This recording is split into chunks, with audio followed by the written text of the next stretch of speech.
Davide Tarizzo is an Italian philosopher who teaches at the University of Salerno. A former student of Gianni Mattimo and Jacques Derrida, he has lectured in several European, South American, and North American universities. Over the past years, he has written extensively on psychoanalysis, French theory, political theory, and biopolitics. He has also edited the Italian translation of contemporary philosophers such as Hannah Arendt, Gilles Deleuze, Stanley Cavell, Jean-Luc Nancy, Alain Badiou, and Ernesto Laclau. His recent publications include Introduzione a Lacan, Il pensiero libero, La filosofia francese dopo lo strutturalismo. Congratulations. Giochi di potere sulla paranoia politica. Wow. La vita un'invenzione recente. Published in English as Life, a Modern Invention by the Minnesota University Press. He is currently working on 2 new books. The first, originally entitled The Biopolitical Order, Science and Society in the Age of Optimization, aims at promoting a new approach to biopolitical studies. The second, entitled Political Grammars, The Unconscious Foundations of Modern Democracy, focuses on the issue of nations and nationalism. It is the second book that we will be talking about today, and more precisely, the third chapter, where the concept of political grammars is explained and its significance for the understanding of political subjectivity. Please. Okay, thank you, Olga, for this. Congratulations for the pronunciation in Italian. Perfect. Okay, I will say just a few, because since everybody has already read this chapter, I'm not going to read it again here. I will just say a few things concerning the book or the project as a whole, in order to clarify things a little bit further.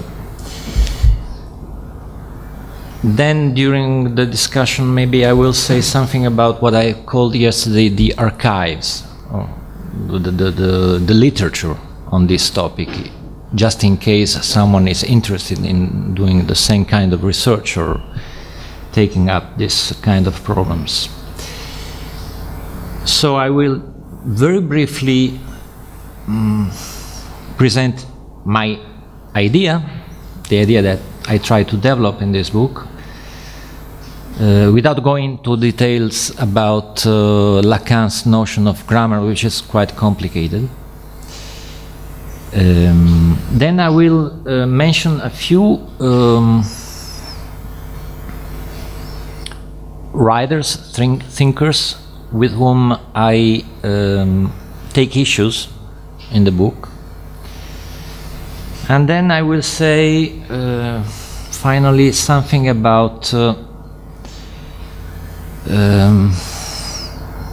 the very notion of sovereignty, and also add something about what particularly brilliant, in my view, American political scientists said a few years ago about what he calls the flight from reality in the human sciences. And I will give you an example of this flight from reality, which is a huge example, a very important example, Carl Schmitt. So first of all, let me just summarize the basic idea underlying this whole project. The book, the research, is about the very notion of people or political subject or nation, if you wish. But I do not only tackle the issue of nations, because from my point of view also the proletariat is a political subject, or was a political subject. Or the race, the Aryan race. And the Aryan race during the 30s in Germany has to be distinguished from the German folk. It is a particular connotation or interpretation of nationalism, which is usually called ultra-nationalism, by students of fascism. Think of Michael Mann, for example. So the notion of political subject, from my point of view, covers a wider range of peoples, not only the nations, but also other kinds of people. And one of the points that I try to make in this book is that, for instance, which is one of the most important actually, is that, for instance, America, and by America I mean obviously the USA, is not a nation in the European sense of the word. But I cannot go into details about this because this would entail introducing some categories that I cannot present here. Let me just say that I had the opportunity to present the whole project only once in my life, a few years ago in Paris. It took 2 weeks of intensive seminar with sessions in the morning and in the afternoon. So I'm obliged to say only a few things. So the main idea is that for a modern political subject to be possible, in the modern era, in the modern period, 2 basic conditions must be satisfied. First, people must mobilize all together against something or someone, typically the state, or a foreign power, or a social antagonist. So there must be, and there is always, an antagonistic mobilization underlying the birth and rise of a new political subject. Second, people must claim or reclaim some alleged unalienable rights or natural rights. If these conditions are met, a political subjectivity is coming to the fore. But such conditions are not enough for a modern populace or a modern political subject to be born. When these conditions are met, we can speak of a populace in the broadest sense of the term. Just to give one example, in Italy today it is common to speak of the populace, people, of the gay pride. Of the gay pride. You know what the gay pride is. Or of the popolo della famiglia, the so-called people of the family, contrasting children's rights with gay rights. These are 2 kind of popolo in Italy.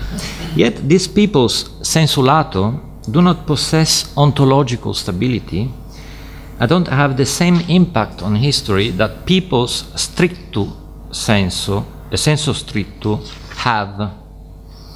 For instance, they cannot start revolutions or fight wars, nor can they aim for radical changes in the constitutional organization of a state. For this to be possible, this is my point obviously, a political grammar, what I call a political grammar, must come into effect. And a political grammar, what is it? It is a way of grounding and stabilizing a political subjectivity, a first person plural, thereby ensuring a certain degree of invariance, which is what we usually call a sense of selfhood. In this case, a sense of collective selfhood. The sense of selfhood or nationhood in certain cases felt by a political nous. Now, as history attests, such a result can be achieved if and only if the subject, namely the first person, whether singular or plural, finds a way to connect its own acts of enunciation, we, the people, with an underlying supposition about its own being or existence. And this is what I try, the problem that I briefly address in the 3rd part of the 3rd chapter. The passage from the nos sumus, nos existimus, to the Freudian motto, wo es war, sollen wir werden, as I put it, in the plural. In order to claim a right, for example, we must assume that we had this right even before we laid claim to it. And long before this right is legally recognized as a right of the citizen. Hence the strict correlation between the rights of the citizen and the rights of man that characterizes modern political history. My point is that this correlation or intersection between natural and civil rights becomes more intelligible if we look at it through the lens of Lacan's theory of the subject. And I try to illustrate the potentialities of this approach with the help of historical examples throughout the book, from the English Civil Wars to the American and French Revolution. So, now, something about my interlocutors in this book. Ernesto Laclau, on populist reason. In my view, and we can discuss it afterwards, Laclau's theory of populism is actually a theory of political leadership. Not to say political leaderism. And this is due to the fact that Laclau confines himself to developing an argument about political discourses, or the political discourse, neglecting political grammars. As a result, from Laclau's point of view, the construction of the people, that is the goal achieved by any political discourse worthy of the name, in Laclau's view, is understood as being contingent on the appearance of what he calls political names. It is always a political name that takes on the role of an empty signifier or of a nodal point in the equivalential chain that leads to the construction of the people. Think of Peron in the case of Peronism, or think of Kemal Atatürk in the case of Kemalism in Turkey. And these are the two main examples that Laclau discusses of populism, or of the construction of the people. Political names actually ground, in Laclau's view, the political discourse. Now, the concept of political grammar that I try to develop paves the way to a more general and detailed theory about the way in which peoples are constructed by means of symbolic linguistic performance. So, from a grammatical point of view, or from my point of view, leaders are not the driving force of political subjectification. Leaders are not the key element in this process. Something else has to be put into effect. Now a few words about Etienne Balibar.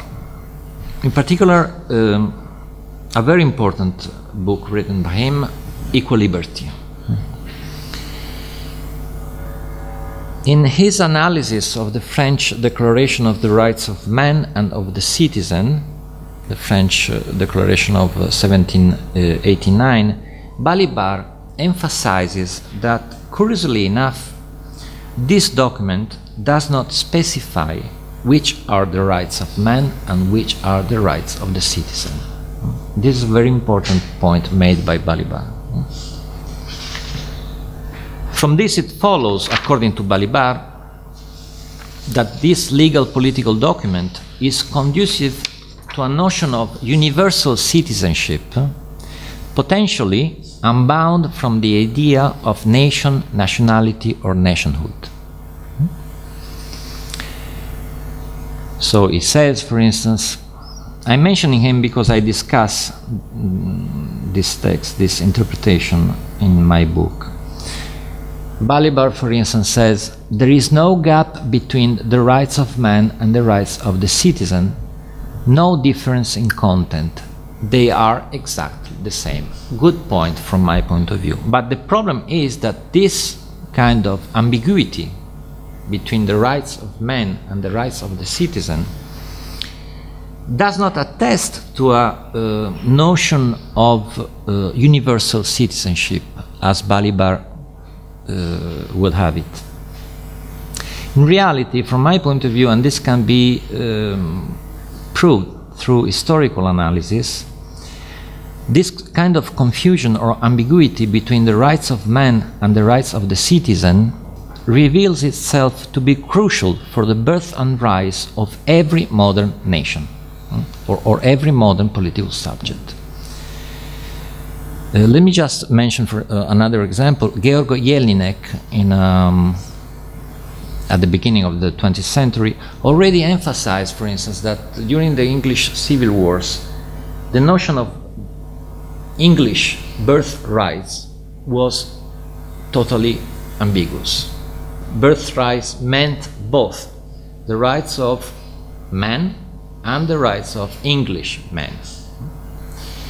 And this is a very important element which I try to valorize in my analysis of, and which is the key to the notion of political grammar as I conceive it.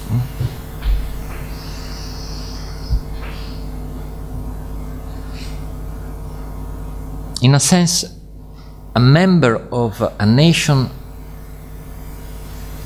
the nation, I describe this confusion or ambiguity in this way, for instance, in my book.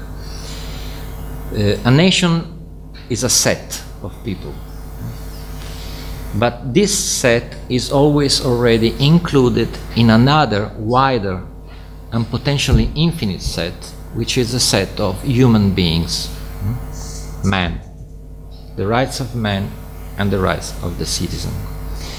And this intersection can be, which is the key to the notion of political grammar as I develop it, can be in this kind of ambiguity is not logical, it's not rational, it's not something that we can discuss in rational terms. And it has not to do only with rhetoric.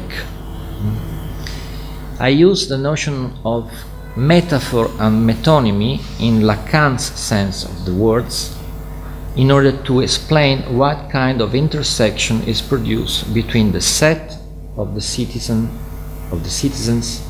and the set of human beings when a modern political subject is rearing his head. A couple of words about Jurgen Habermas. In his well-known, I think everybody read this book, Between Facts and Norms, Habermas presents his theory of the democratic Rechtsstaat and develops his famous argument about the co-originality between private and public autonomy, or the co-originality of rights, individual rights, subjective rights, and the notion of popular sovereignty. Now, even though I agree that the concept of individual freedoms and the principle of popular sovereignty are co-originally constituted every time in modern history,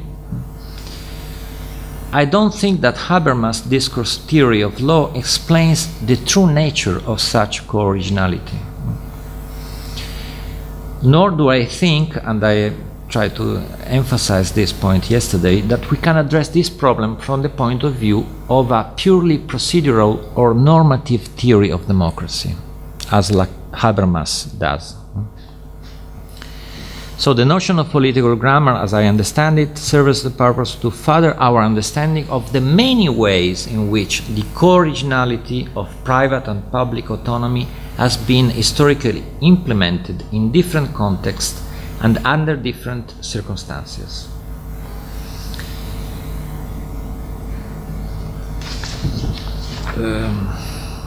I would like to mention another book published in 2007, The Paradox of Constitutionalism, where the problem of the, which is a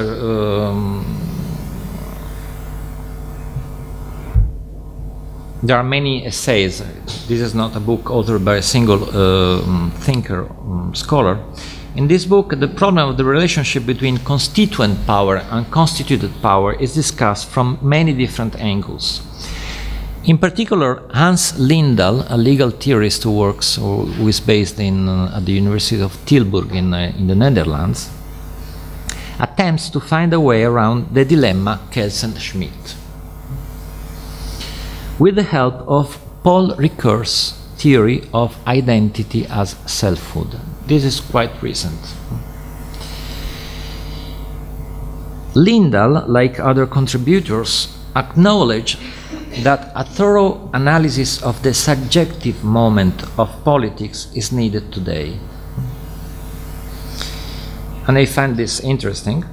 I'm not alone in this sense. That said, in my view, Lacan's theory of subjectivity is much more sophisticated than Ricoeur's and does not lead to paradoxes and vicious circles such as those valorized, emphasized and valorized by Lindahl. For instance, the constituent power, in this view, would pre-exist but also originate from the Constitution. Lindahl writes, for example, the paradox, I emphasize this word, the paradox of constituent power indicates that self-constitution begins as the constitution of a political unity through a legal order, not as the constitution of a legal order by a political unity. This is against Schmidt.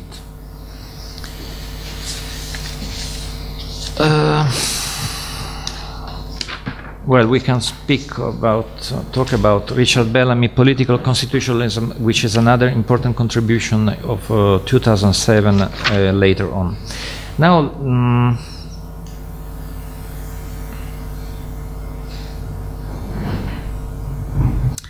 I would like to say something about the notion of sovereignty, but maybe I can do this later. We can start the discussion now. Let's start the discussion then. We'll go two by two, so 2 comments and then we'll respond. Okay. So we'll start with Igor Stage. Thank you. Thank you for the introduction and the opportunity to discuss the topic with you. I will have 3 questions. All of them are somewhere related to the idea of awareness and the idea of constitutional plural subject. They are not explicitly related to the idea that political government should be what is the foundation of we, but it is, I would say, in agreement or in line with your difference between collective identity and political subject. But what I will try to do is to introduce some alternative view of plural subject, a way how the individual is related to it, and put a question how first-person plural shifts to first-person singular shift to first-person plural. Yes. So, first thing I think it's important, specifically where you are arguing with Heller thesis about homogeneity. Of course, you are probably right. I'm not familiar with all Heller thesis that. What he sees is kind of identity, shared beliefs, and so on. But I think we are here, it is necessary to make some distinction in the types of collective or plural subjects we have. So why am I putting it is that this collective entity is founded on kind of joint commitment, shared beliefs, agreements, and so on, which are clearly expressed and which share attitudes between the people who are constituting, between individual people who are constituting this we.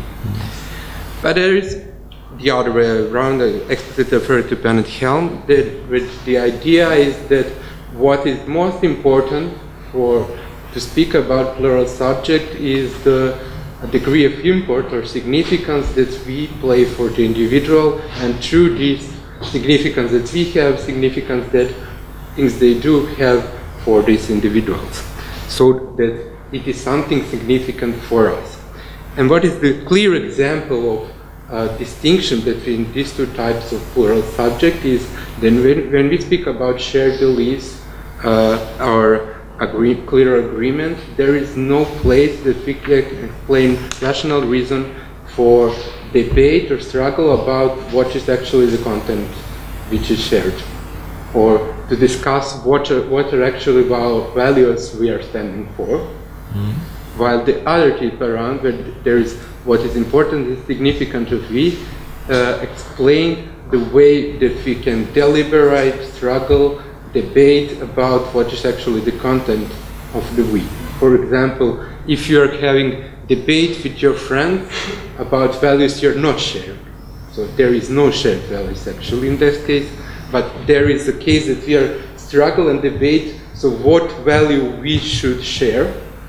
In this case, it is very significant for us that we are debating, but we are not having actually shared values. We are deliberating in a probably democratic or not democratic way which value should be shared, but we have the awareness that we should debate. And I think it's very important, different understanding of plural subject that is important for contemporary understanding of democracy, because heterogeneity involved in homogeneity. The second question, or the second idea of differentiation we should make. Sorry if I interrupt you, but I just want to understand you correctly.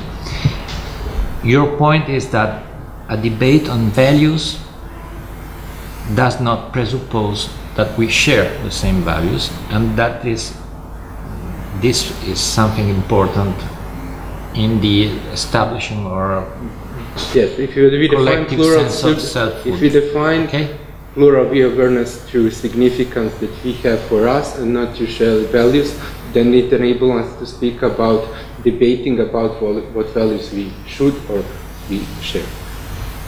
And that it's important for understanding democratic processes.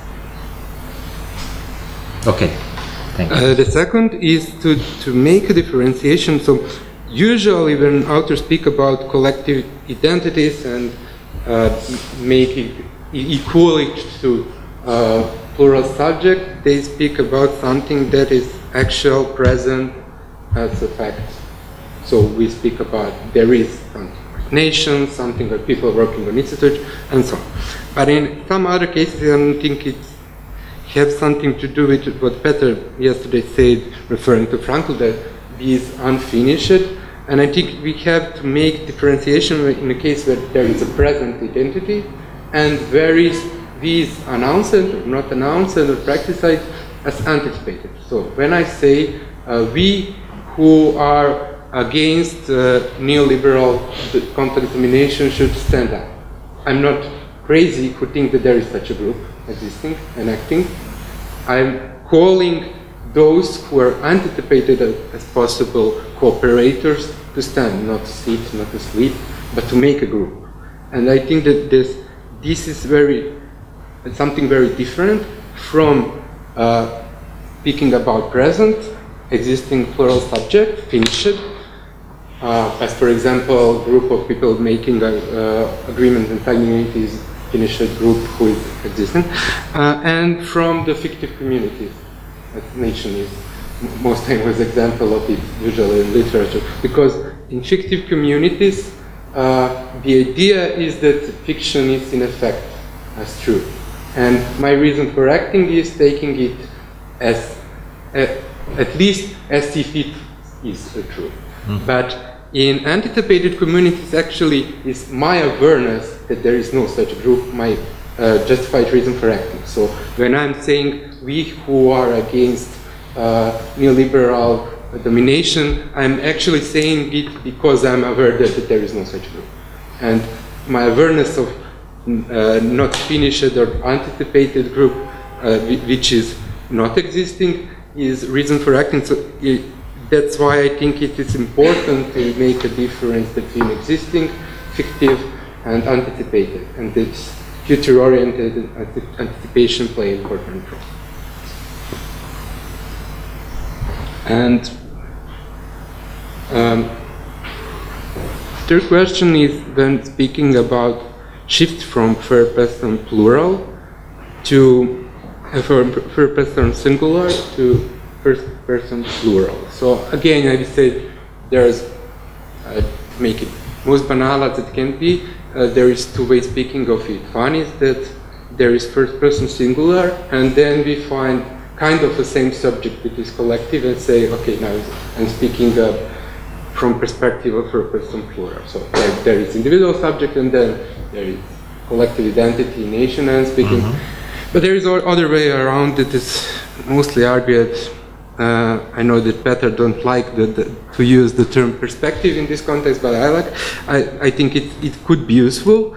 So some authors find it in Hannah Arendt, and speaking from the shift for first person perspective to plural perspective. But what is important, it is not finding a collective identity, it is actually engagement with the others, and I would radicalize to say Butler's word, which I like, the engagement with others' unwilling will is what makes shift from singular to plural, but this plural then is not collective identity, but actually what it says, plural, and I have some kind of we-awareness, but we-awareness as a plural and not a collective identity awareness is what it say that is. I'm aware that there are others who are meeting with me, but who are different. And what constitutes first person plural, literally, and not first person singular, is not we-awareness in a sense of collective identity, but we-awareness in a sense that we are engaged, but different. That the other is other. I will finish here. I hope it is imperative at least. Okay, would you like to respond? Yeah, a little bit. Otherwise, I cannot. Thank you very much for your reflections and comments and questions.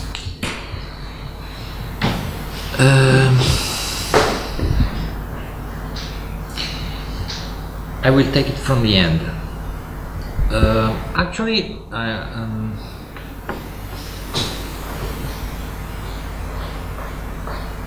I would say that I'm not following Arendt in my book. This might be the easiest way to answer, but neither Arendt nor Butler. But you're right, between the individual and the collective there is a kind of space, and this space is what you call the plural, the plurality. And there are many ways of negotiating this plurality, the possibility that we are us, while each one of us being oneself. And this is a problem of the compromise or negotiation between heterogeneity and homogeneity in this debate that took place a century ago between basically Schmidt, Kelsen and Heller. So I see the problem. I think you are right. I address this problem in this research without going as far as to accept Arendt's idea that plurality ends up deleting the necessary moment of the collective process of subjectification. The idea that we, the people, are somehow joining the same, not only the same group, but the same first person plural in order to mobilize all together against a common enemy or a common antagonist is actually at work in history, has been at work all over modern history. And I think that if you try to develop Arendt's idea on the level of a historical analysis, it doesn't work. Take, for example, her book on revolution, which is not convincing at all, not only from my point of view, but from the point of view of many people who are engaged in this kind of research. So I hope this is enough as for the last question. As for the second one, the anticipated, yeah, of course, but this has to do, I think, with what I tried to say yesterday about the relationship between the insurrectional and the constitutional moments of subjectification, right? You are perfectly right, and I insist on this. I emphasize this aspect. When we mobilize against someone or something, we don't need to present our credentials. We don't need to say who we are. We just move against a common enemy. That is the insurrectional moment. But then, if we have to pursue this kind of and continue this kind of mobilization, this we must somehow stabilize. And this means very simply that the acts of enunciation, when we say all together we, or someone else is saying, the leader is saying we, must be rooted in some kind of grammar. This is my point of view. So I think this is the problem of the relation between the insurrectional and the what I call the constitutional moment of subjectification. As regards to your first question, yeah, the debate, but this will be very interesting to discuss. You should be careful, because otherwise you are becoming a fan, a supporter of Habermas without being aware of that. No. This kind of procedural approach to political theory is typical of our times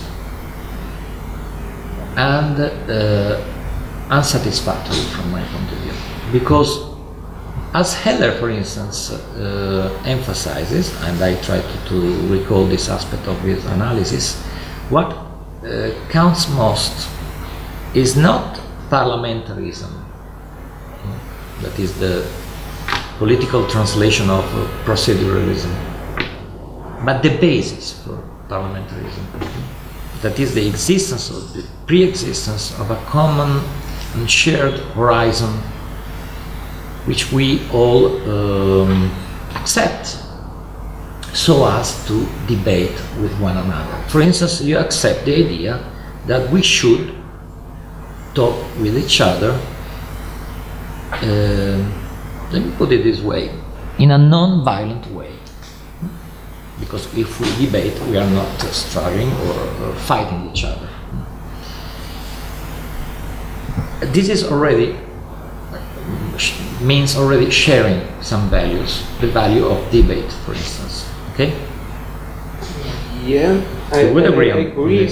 But what I think is important, leaving aside, so I will speak now in non-formal way. So okay. When I'm speaking with a friend, okay, we are long-time friends, but I started working with philosophy and so on. I started working some other, and it happened one time that we have totally opposite attitudes toward some political questions. Mm-hmm. But I'm still, not because of shared value to non-violently debate, probably we will punch one another in one moment. This is not that question, but the question is that both for me and for him, it is significant us that we are friends, but not significant in the way what we are sharing, what attitudes or beliefs we are sharing, but it is just significant that us, or we, whatever it could be called, is something that have import for us. So it's not a question if we share but the at basic the moment, yeah, okay, but it is significant for us to debate about it. Yeah, of course, but the day you mobilize the day you go on the street, are you still debate with each other, or you are sharing a common fight, a common motivational force for mobilization, for political mobilization? You are not still debating between you, no? You're going together to a protest manifestation, for instance, and you protest together for something or against something, basically against someone or something. At that point, you form, willy-nilly, I would say, a political subjectivity, a political nous. You are together. You can say, we are here. As Rancière put it in a very simple way, nos sumus, nos existimus. I don't see any way to go around this, but at the same time I find very symptomatic that people as you insist on this precious and singularity of everyone's voice. Of course there is a singularity, and this is why the notion of rights, of individual subjective rights, is so important in modern political history, because this can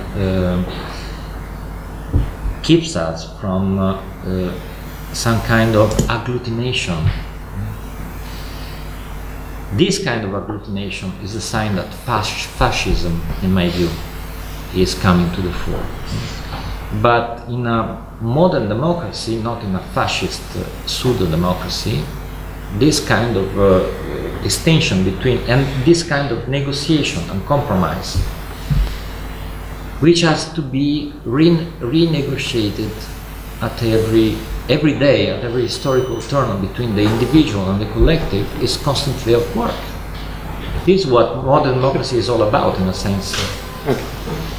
We'll make it to the discussion later. But I'm not here for the discussion. But let him just say a word, because I apologize, I will have to go for a moment. I will not reply, so you have the last word. Okay, with just small clarification. I don't think that there is no idea that we have attitudes as we. So, for example, when here is the protests that are currently holding in Belgrade, there is no shared beliefs or shared attitudes. There's so much particularity, just probably some antagonistic view toward the government. And this is enough. Okay, yes, that is, I agree. But the question what I'm putting on is not basically that of singularity, but the idea that to have idea that there is attitude of plurality is not actually about shared beliefs, but about significance related to us. So when I'm talking with friend, I have idea that it is significant for me that we have an attitude. But what is in the basis of it is not that we actually share an attitude, but it is the idea that we can debate about the attitude we have. It is open for debate always. So that is different. Not of singularity, I'm but not of going to plurality. reply, but I just want to emphasize one thing, that there is a huge difference between Arendt and Butler on this point. Arendt is the theorist of this kind of absolute plurality. Butler, on the other hand, is recently has become a normative theorist of vulnerability. And this means that, according to Butler, when we mobilize all together, we mobilize vulnerability in resistance, to quote the title of one of his recent papers. So we share something, we share our vulnerability. And this is the step that Butler, an important step in my view, that takes Butler beyond Arendt. Why is this necessary? Because if you are doing politics concretely, you cannot avoid introducing some kind of reflection and self-reflexive attitude towards us.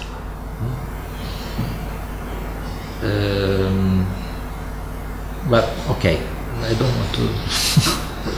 Okay, let's continue with Milan Urošević. Now, when I'd like to maybe talk a bit and ask a few questions about precisely the notion of grammar. Now, from a sociological point of view, it seems to me actually a very useful concept because it bridges some sociological gaps, like between the micro and the macro approach, and also in my view, from this you mentioned the insurrectional and the constitutional moment, which seems like the difference between the social change and a period of some kind of social stability. Now, in my view, it's, as I mentioned before this, it occurred to me that there are several points where it reminds me of some Louis Althusser's views. Actually, I wanted to ask you how, because it seems to me that the grammar, as you mentioned, it creates subjectivity. It's kind of a form which gives rise to political subjects. So what actually was what came to my mind and what was missing is actually the notion of power there. Actually, like if we, as Althusser says, that some institutions can be, as he says, over-determined by some, let's say, class struggle. I wanted to ask you, what can we say that grammar is some kind of a institution in a certain way which can be over-determined by some political or any kind of power, and then gives rise to some kind of political subjects which in their actions can actually reproduce some kind of discrepancies or some kind of political domination and things like that. So because it seems to me that grammar here is like a grammar of social change, because it determines what kind of subjects will act in a political field. Mm-hmm. But can we say that can it be over-determined to create subjects which will reproduce actually some things in the social field through that change, meaning that somehow can things change and at the same time stay the same through the acts of those subjects? I would say that grammar is a notion that, as I use it, that doesn't describe social change from a sociological point of view, which is objective, but from a subjective point of view. So it is strictly related to the notion of democracy, to the question, what is democracy? So it refers not to social change as such, but to democratic change and the possibility to stabilize, organize this process of democratic emancipation or democratization through, for example, constitutional means, which is what usually happens in modern history. So it has to do with democratic change, not social change as such. But that said, so it has to do with the notion of power, with the notion of the people's power, because in democracy we face the fiction of the people's power. So the notion of grammar serves to understand how this fiction is made and how it works, and also to prove, in a sense, that it works. So it is something that we should stick to if we adopt a democratic point of view. But you're right, there is an Althuserian touch in this kind of theorization, which we might also call a structuralist perspective. As you said right at the beginning of your intervention, my point is that grammar produces subjectivity. So this notion de-ontologize or denaturalize the notion of subjectivity. There is no res cogitans in the plural behind. There is no group mind. In the field of social psychology and also philosophy, there has been a huge debate about the notion of group mind. If you think back on Freud's group psychology, McTaggart, Le Bon, all this literature that Laclau quotes and uses in his book on populism, you don't need to naturalize these concepts. You can avoid any kind of strong ontological assumption. So this is a structuralist point of view in a sense. So you're right, there is something that has to do with Althusser, but basically with Lacan. That you they go close together. to each other. Now, now I mentioned this. Did I answer your question? Oh yes, yes, of course, yes. Now I mentioned that yesterday. My question is, when it comes to, you mentioned that grammar deals with, in your view, with democracy, and do you think that your notion can be broadened to deal with, let's say, different kind of political action, like let's say revolution? Can there with different kinds of political action, like let's say revolution? Revolution. Can it be like a grammar of revolutions, or would revolution be like a political act which changes fundamentally the grammar in a certain society, in a certain context? So because yes, of course, grammar usually emerge from let's say a revolutionary period of history. So does that mean that revolutions are like let's say a contingent event which changes grammar, just like when you mentioned Laclau and his usually notion? A revolution in modern history follows a trauma, some kind of trauma. Yes. Yeah. And a grammar is that which allows people to find a way to subjectify this trauma,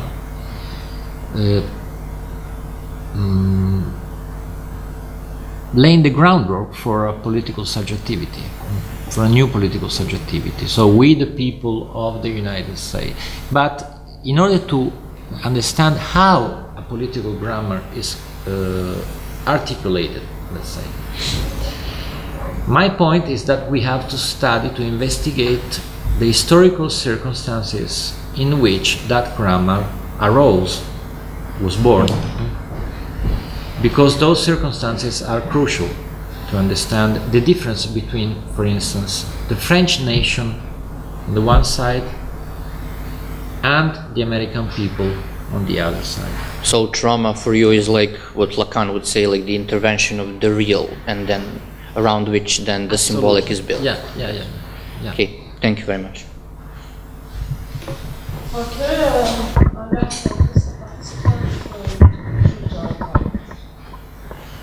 Thank you. Actually, follows quite well what Milan was asking. I will make some brief comments and two very precise questions. And I know that I'm off mark a little bit, but I'm just curious about your opinion, whether it's relevant for your research or not.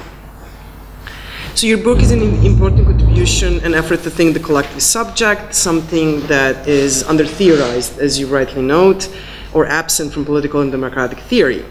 So, and I'm wondering if this lack of body of knowledge is also not due to the danger of thinking about collectives, given that we are today shaped by the legacies of catastrophes of the 20th century, as Bellamy taught us, as the underside or dark side of modern democracies.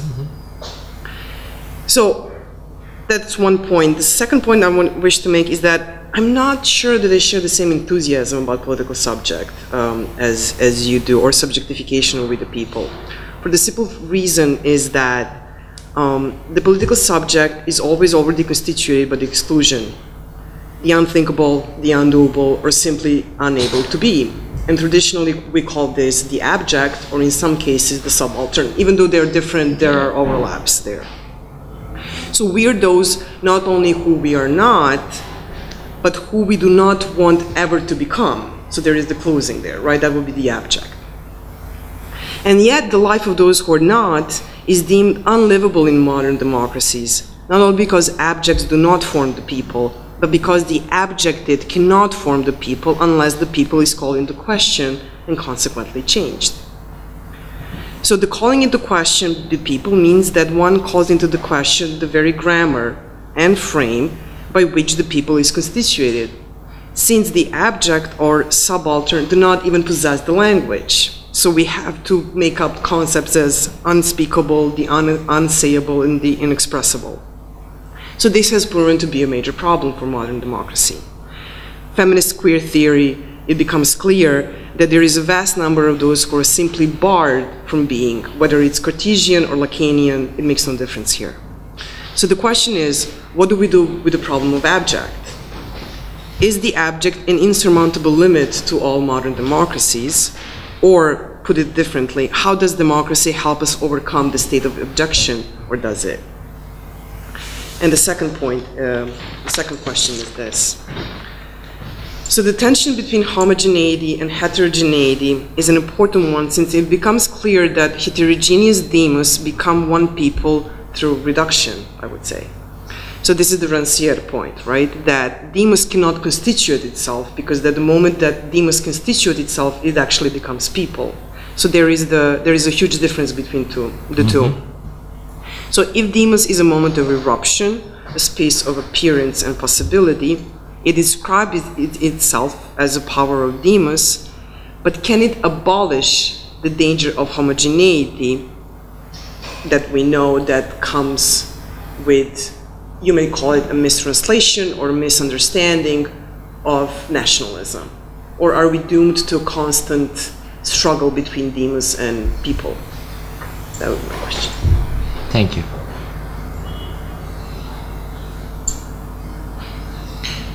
My reply would be, what is the, in the form of a question, what is the alternative to political subjectification? But this, we can discuss maybe this later on. But you're perfectly right. Well, first of all,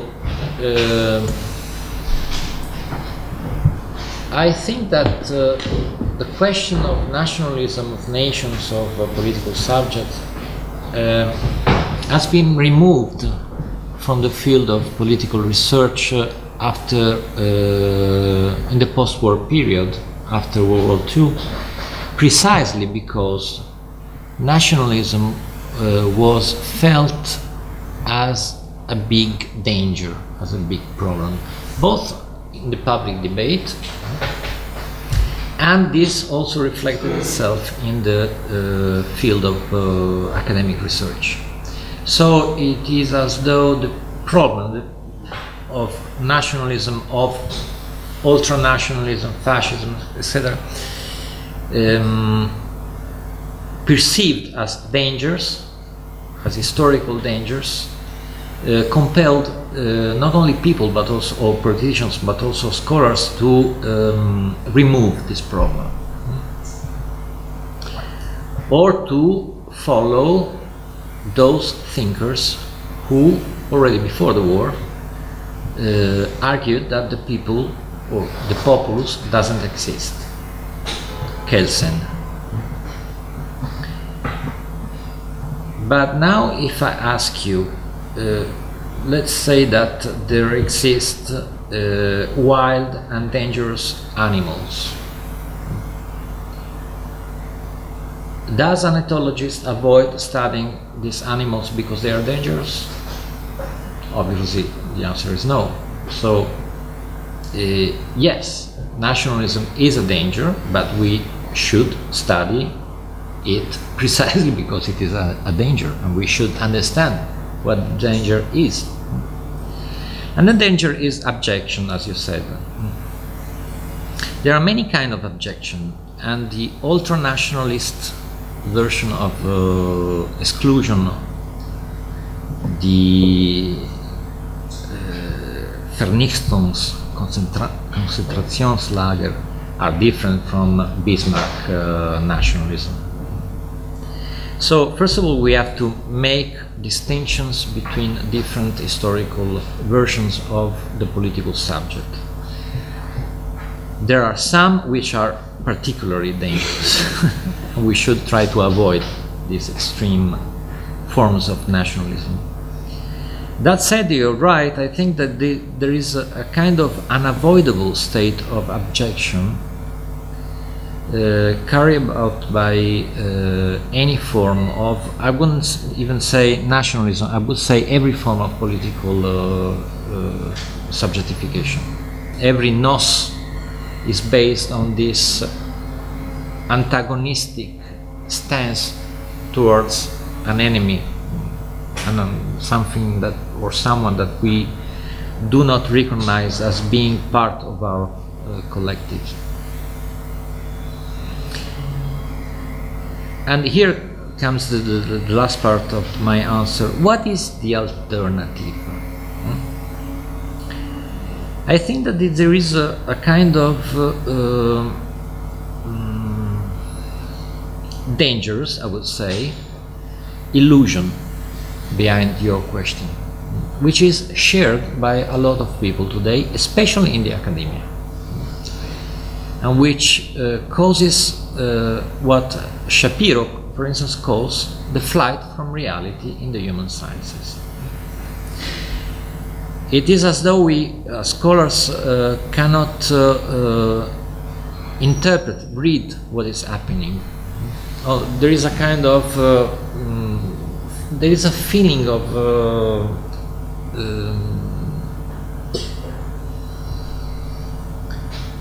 we feel like being different from those people on the street who protest for the national sovereignty and so forth. I'm thinking about Europe now. This kind of universalism, of universalism, is as dangerous as nationalism, I think. And this is the root of what I would call the neoliberal turn of contemporary world. Neoliberalism, or what this term stands for, gives us this idea as a gift. And this idea is what keeps us in the end from mobilizing on the political level. Because mobilization, it is not, I know that it is not beautiful, but this is the reality. I mean, psychoanalysis helps us to perceive that something real is out there, and you cannot avoid bump into this real. So you have to negotiate with it. You cannot completely delete this ugly side of the real. That said, I think there are many ways to deal with nationalism, especially in Europe today. At the end of the book, I try to explain how we could think of a process of democratization on the European scale, which is very important from my point of view. And as I told you at the beginning, if we start from these premises, people must, in order for modern people to be born, so let's say for a European demos to be born, what conditions must be satisfied, must be met? First, people must mobilize all over Europe, in this case, against someone or something, against, for instance, European institutions. This is the first step. Then people must claim or reclaim, by doing this, some rights, some specific rights. And then a political grammar must be put into force. So I try to think about conceptual tools that make it thinkable what is happening today, and make it thinkable how to not solve but manage some problems. Just one thing that I would like you to clarify, if you could. Yeah. What strikes me today is one of the dimensions of nationalism or neo-fascism that is happening, is that we are seeing an emergence of new grammar that is strange to me, because it relies very much on the co-optation of discourses. So it becomes almost that the white middle class is claiming now objection, and that is the reason for mobilization against the dominating discourse, which is completely false, because that is the dominant paradigm. So how does political grammar help us in that struggle? Do you see what I'm saying? Not really. Okay, so you're saying that we need an emergence of a new political grammar which will allow us to read reality or to think reality. My question is that how can we do that when there is an increasing hybridity of discourses, fluidity of discourses from both sides of antagonism? Do you see what I'm saying? Yeah. Something that is happening here is that those who are actually in power are saying that they are threatened by somebody, and we don't know who this somebody is. Yeah, of course. Yeah. I see the problem, and in a sense, my goal with this book, with this research, is precisely to avoid being trapped into this kind of false alternative or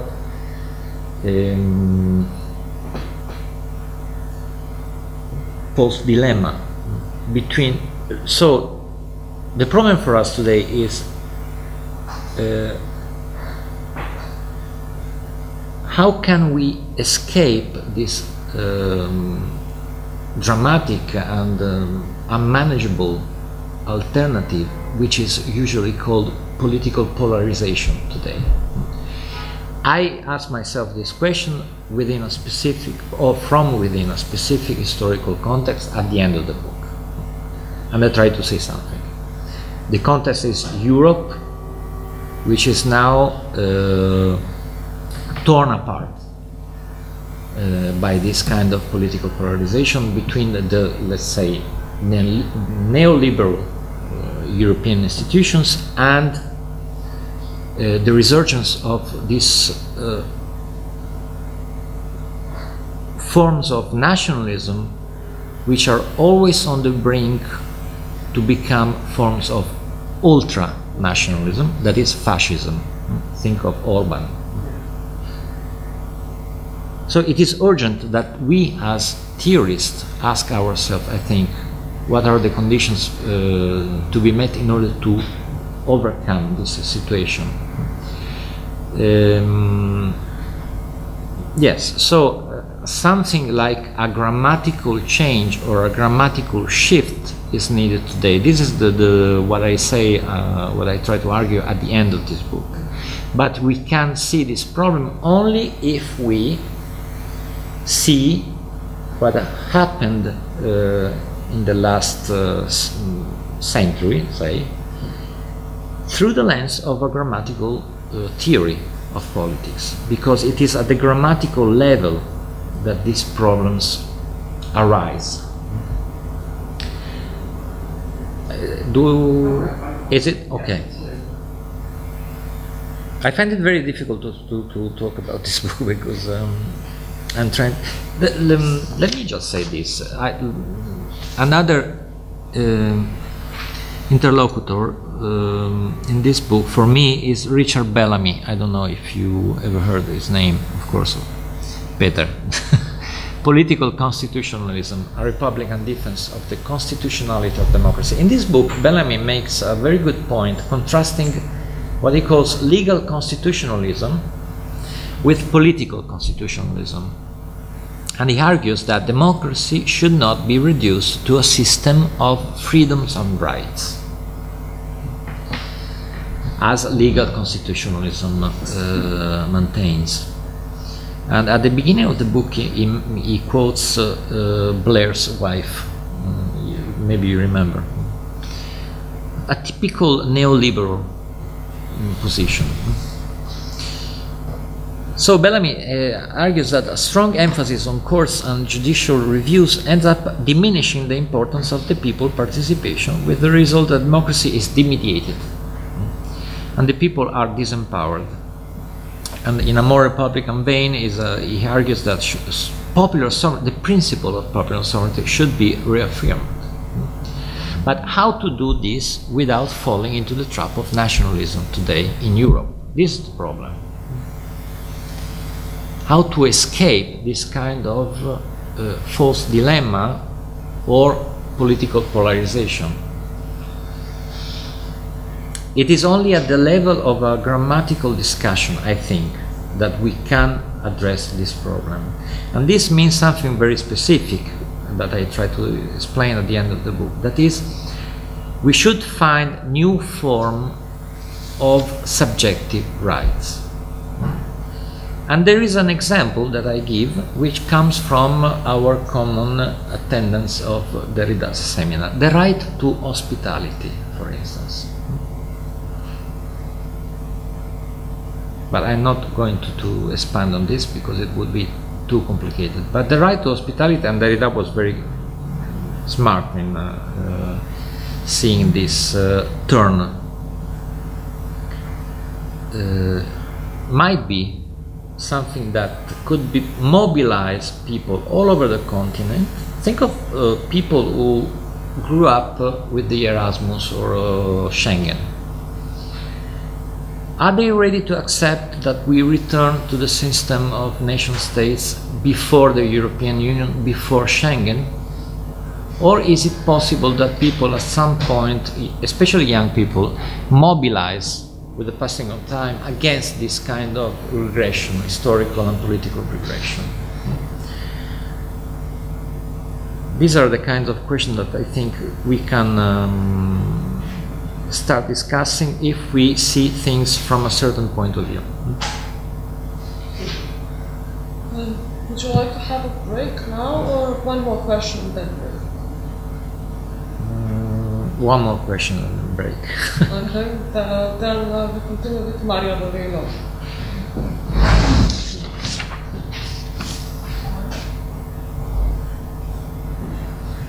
I will ask maybe a little bit more direct question about this theory you're taking from Lacan. And we are with Lacan, we have the unconscious grammar, and this grammar is what is making us subjects, but we don't have, as you said, we don't have identity. Then you mentioned Heidegger and Dasein as the putting us in question. So this constant quest for our identity is what makes us subjects, but without identity. Yes. So we have this notion of being late as political subjects, yes, that you mentioned, and but if we are asking a question about who we are political subjects, as we are a group. So my question is not so much a question as I would like to. I was thinking about what is the goal, because we're talking about the political grammar, which is something you refer to as the unspeakable. It doesn't speak about us. We cannot speak about it. It is, should we say, hidden from us. It is our unconscious. It is our political unconscious. So, but we are now. Is it just clarifying that there is a political grammar? Is that the end? Do we have to stop? What can we do with that notion of a political grammar that is something that is not, that we cannot know? The truth is with the grammar, but we cannot know it. So our identity remains ungraspable and so on. So I was thinking about something that was maybe Michel Foucault's idea. What was his goal? Goal of his thinking in general was to understand how something is made, so then we can, by knowing it's made, it's not necessary, we can unmake it. We can understand that it wasn't necessary for things to be that way. So is it this book, is it the idea, the goal, the unmaking of nations maybe? So we can... No. That's not because... sorry. So we can make a different form of groups. If we know that it is not necessary for groups to be in a certain way, then we can make a different type of group, maybe. Yes. That was... Okay, that would be look, in the 6th chapter of this book, I discuss Foucault's methodology, and I contend that Foucault adopted a Freudian paradigm of critical theory. Precisely because you're right, in a sense. Foucault believed that by clarifying what is, say, unconscious, we could, to a certain extent, undo this kind of structure which precedes us and constitutes us. But at the same time, Foucault was no revolutionary thinker, no revolutionary theorist. He did not actually think that our historical truth, to use Freud's phrase, could be overcome overnight and replaced with other different historical truths. So in this sense, Foucault was more prudent, I would say, than many of his current readers. And I will not mention any name, but you understand immediately who I'm thinking about.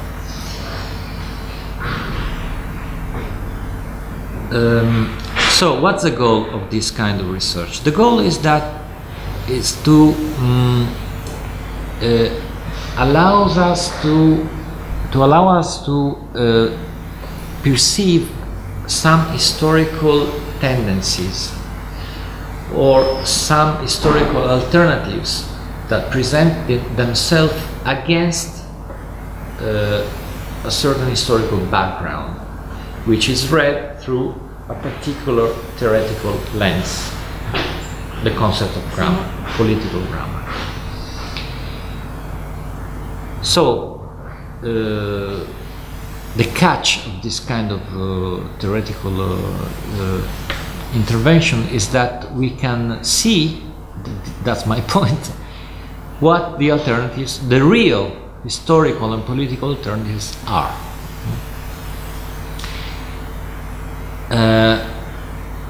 Once we realize what the alternatives are, we can better we can behave on the political or public arena in a more effective way. I wouldn't say conscious way, but in a more effective way. This is my the goal. This to return to the reality. Yes. To push social science against this again towards the reality, to see, to read the reality. This is extremely urgent, I think, today, because politicians, and in the course of the past years, I met some of them, politicians are really disoriented today. they do not understand what is happening. So our task, first of all, is to allow them to read what is happening and to become aware of what the real alternatives are. This can be done from many points of view. Also, if you are an economist, you can do this. If you are a political theorist, you can do this from a different point of view with a different goal. My specific problem is what is to be done, or what it is achievable today, not what is to be done, what is achievable today in the European Union. This is my problem.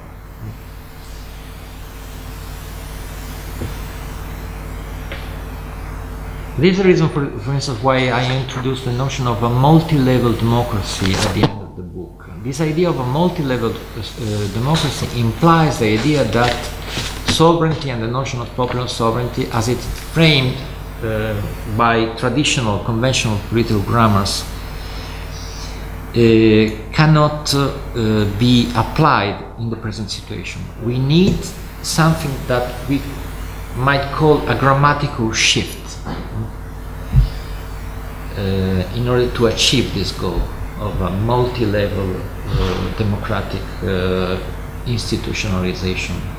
So I'm perfectly aware that it is not very meaningful said in this way, but that's all I can do. No, actually, I think I just used a different, when I said unmaking, I actually was thinking about this, when you described showing different alternatives. That is actually what I meant when I mentioned but the Foucault. idea, I want just to stress that the idea is that there is no individual initiative that can start this process. If some historical truths are undone, this is because they are undoing themselves, by themselves, not because Foucault arrives and explains that, oh look, these are considered to be mad, but actually they are not mad. Yes. This is because a crisis is already taking place. And this is because also Foucault himself can start saying or start analyzing something from a different point of view. This is not because Foucault is particularly or was particularly brilliant. This is because the historical context allows him to take a different perspective. In this sense, the problem is not to rest on this very old idea of individual freedom or individual, which is the basis of this idea also of the scientific observer as a free observer which objectively investigates the reality. We are always already caught in some kind of historical truth or historical trap. And the notion of a political grammar also helps me, at least, to frame this problem, to address this problem in a different way, a clinical way, as I said yesterday. Yes, not a normative one, but a clinical one. The problem for us, an analyst in a therapy, in an individual, in the course of the therapy of some individual, is not what is to be done in the abstract, what is good in the abstract. As Lacan said, psychoanalysis is beyond ethics. It's not at the service of the good.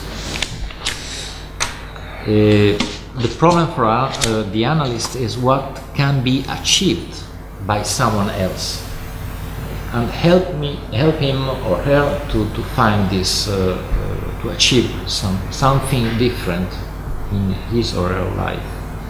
Okay, I need a break now. Okay. Thank you for the good questions. 15. Thank you for the lecture and this wonderful opportunity. Let me start by saying that I share totally your worries that we need somehow to connect with the everyday life, and that we need to find some change of current, to construct change of current between us and the everyday affairs. And my questions will go partly in that direction, And I promise myself I'm not going to bore you with my obsessions, but my obsession is common sense, so I think that we share some kind of same interest. Basically, what I'm trying to see is when we say that we need to connect, then we need to put forward the question of common sense, because chains of equivalence are chains between us, the theoretical knowledge, and the common sense of ordinary people. And when you look at the historical development of common sense, you see basically two forms of common sense. One is common sense in Anglo-Saxon world, which basically speaks about self-evident stuff. So I see the rule, this right is self-evident, and this mobilizes us to engage and to usually defend something which is already there. So, so that's the first type of common sense, common sense engagement with the world. And this type of common sense constructs a specific kind of we which is based on this particular type of self-evidence. On the other hand, when you look at the French Revolution, and which is something that Gramsci also uses, you see bon sens, good sense. Good sense is in a way totally different. It is self-evidence that the world is lacking some kind of intelligibility, that the rules and the rights are insufficient. So it's basically self-evidence of lacking, which I think corresponds with the whole idea that you say, you explicitly use the words lacking, which is something in line with Lacan totally, in some sense, and also is, I like the idea of we unconsciousness also, which is articulated through good sense. And Gramsci uses, he basically wants to find a theoretical way in which he can disperse this common but this is also problematic for me, but in a sense to move away from the self-evident type of knowledge and move to this inherently critical mode of everyday evaluating the real, I think. Yeah. So I was just thinking of how can we relate this structure of common sense with the whole talk about political grammars, which you elaborated so vividly.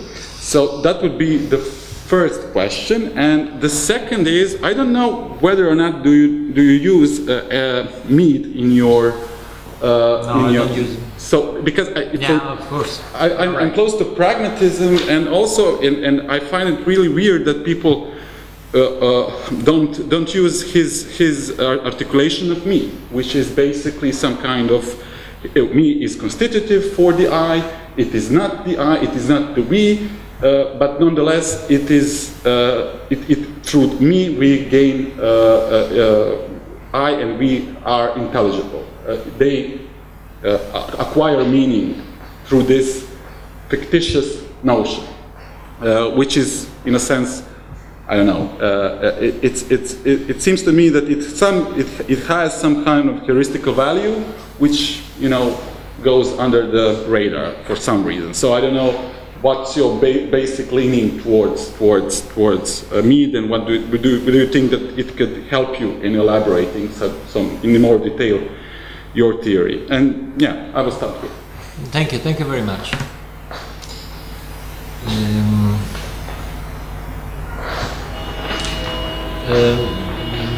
Starting from the second question, now my point is maybe it is disappointing, but my problem is just what are the conditions for the invariance of the first person plural with the people. So I skip over many problems. I see them, but I do not tackle them, because it would be too complicated, maybe. I wouldn't say impossible, but too complicated to do this in a single book, which is already quite long. But I see the problem, and you're right. So the same for your first question, which is very interesting and intriguing, this difference between the European common sense and the American or Anglo-Saxon common sense. What I mean by speaking of a distance from reality of political theory, and now I'm going to give you this example because it is meaningful from my point of view. Let us take, it's very simple, concrete. Let us take Schmidt's definition of the sovereign. Sovereign is he who decides on the exception. You know how many people have worked on this definition through the decades. Until very recently, someone from Italy. I will not mention his name, but you know about him. Can we take this definition seriously? Despite the fact that Carl Schmitt is one of the greatest names in the history of political theory. This is a specific point where political theory is detached from reality, from my point of view. We can read this definition in two ways. We can either say that Schmitt is putting emphasis on a specific aspect of the notion of sovereignty, or we can take this definition as a full description of what sovereignty is. So sovereign is the one who decides on the exception, Ausnahmezustand. The second interpretation is the most common today. So sovereignty would be this kind of decision. Historically, sovereign is he who decides on taxation. It is as simple as that. But you cannot find one single political theorist who said this. Sovereign is he who decides on taxation. Who decided on taxation in the early stages of modern political history? The king, the crown. And this is a good definition of sovereignty as such, of modern sovereignty as such. Because if you see things from this point of view, you can see that the sovereign state or sovereign monarch automatically starts fighting against the people who reclaim their right to private property. And you immediately see this opposition between sovereignty on the one side and individual subjective rights on the other side. And you also immediately get the sense of what popular sovereignty meant in the early stages of modern political history. No taxation without representation, the motto of the American Revolution. This is quite important today. Why it is so? Because think about the current deactivation of the principle of popular sovereignty, which is the core of the neoliberal reconfiguration of the world, of the Western world. The deactivation of the principle of popular sovereignty, or what Bellamy calls vaguely constitutional, legal constitutionalism. This deactivation of the principle of popular sovereignty, which is in fact a deactivation of democracy as such, goes hand in hand with the rise of another neoliberal mantra, which is no taxes.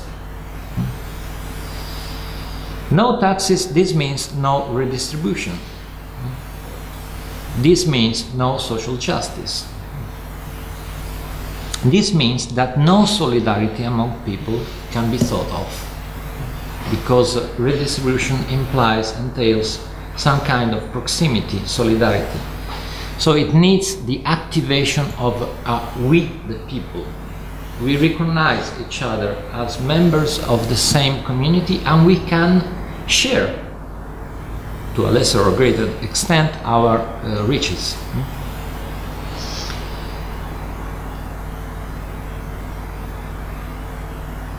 This is what, for instance, the notion of political grammar implies. This is the reason why I started with the debate between Grimm and Habermas yesterday in my preface, in the preface of my book, and why I insisted on the fact that German taxpayers, not German political leaders, do not want to share anything with Greek people. This is something that has to do with the reality of the current situation. So the problem again is how to think of this kind of solidarity between people. How can this solidarity be established? And in order to address this kind of problem, we have to rethink in depth about the main tenets of modern democracy. For instance, the notion of sovereignty first, and then popular sovereignty. The idea of popular sovereignty implies the idea that we can think of redistribution, solidarity among people, of course, at the expenses of some exclusion. This is the problem. But the alternative is no taxes, no redistribution, the deactivation of democracy. Can we find a way out of it? So, going back to your observation, yes, I think you are absolutely right. There is a huge difference between America and Europe. We see things in a different way. We interpret democracy in a different way. We in Europe and they, the Americans on the other side of the ocean. And this means that there are differences in the way Americans see individual rights, for instance, the principle of popular sovereignty.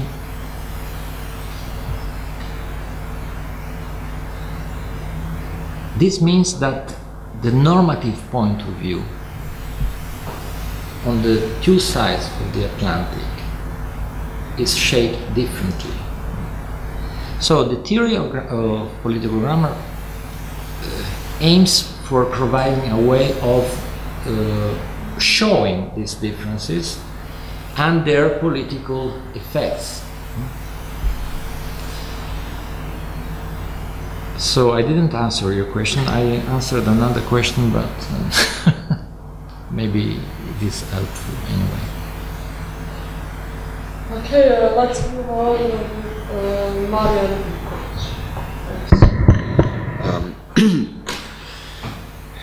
Well, I also find your theoretical perspective very, very fruitful for reflecting on problems of social domination, social change, and emancipation.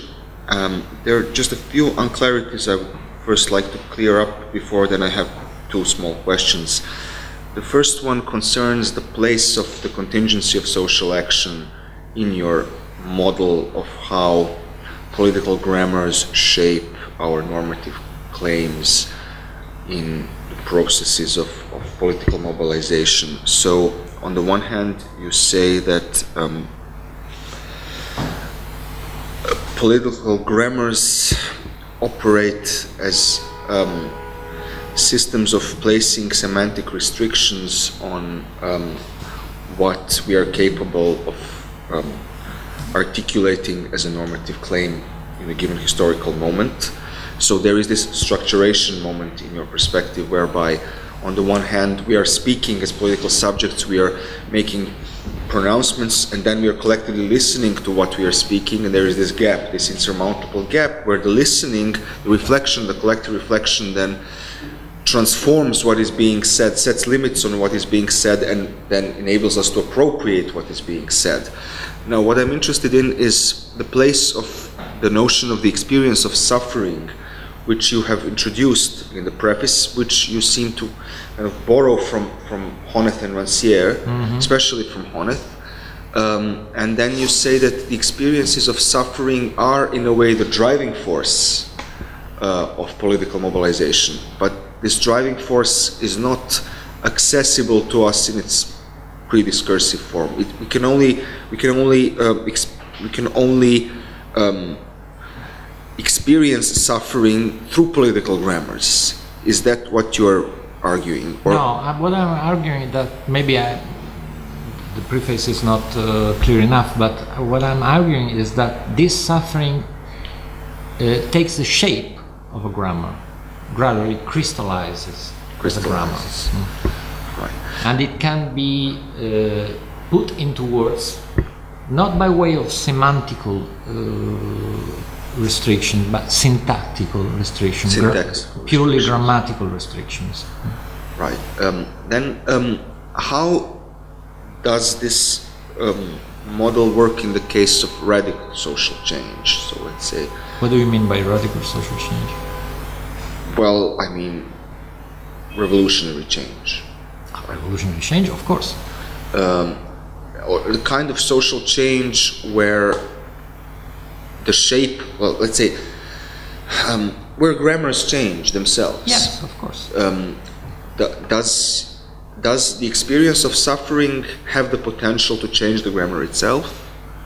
Or how does the grammar change then? If it's already sets this syntactic restrictions on how we can articulate suffering, then one would expect that we always have some kind of reform of the existing political community rather than revolution, right? So is there any causal role in the contingency of social action itself? Can it change the grammar, let's say? Yes, of course. Yes. Yeah. Okay. When I insist on the what I call the subjective moment of modern political history, that is to say what Laclau calls the political discourse, or what I call the acts of enunciation of a political nous. I do not want to, I don't intend to say that all the rest doesn't matter. I mean, everything always starts from some material, social, if you want, conjunctures. And those conjunctures or circumstances where a particular situation becomes intolerable, unbearable. So a grammar makes it bearable again. And usually it takes the form of a political mobilization based on the fact that people claim or reclaim some rights, some unalienable rights, alleged unalienable rights. It is all a matter of fantasy. It is all a matter of subjective constructions here. It is not. There is nothing really out there. What is a right? This is a big, huge question in the field of legal theory. What is a right? It is a moral entity. It is a positive. Rights are simply positive enforcement. So yes, I don't know if I. So a political grammar is this logic of syntactic restrictions, which makes it able for us to experience something that might seem as completely idiosyncratic form of suffering as a kind of right, as a kind of normative claim that we can then address to the collective nous, as you say, right? This is what makes it bearable. This is what makes it bearable is that we are making it into an intersubjectively articulable experience of suffering. Would you? And we can also manage some of these problems altogether. All right. Now, take the American Revolution, for instance. This is the moment. This is a moment, a historical moment, when a new political subject arises. The American people, who separate themselves from the British Breven Declaration of Independence. Under the motto, no taxation without representation. The result of this is that they, after the revolution, after the War of Independence, they will gain independence. So they will find a way to solve some of their problems. So revolution is a way of, for a new political subject, establishing itself, constitutionalize itself, and make what was unbearable, intolerable a day before, again tolerable. Is that clear enough or not? Yes, that is clear enough. Now, I'm interested in this conception of universalism, in the place of universalism in your perspective, as you state that universalism is intrinsically linked to imperialism, and as such it presents one of the great dangers of modernity.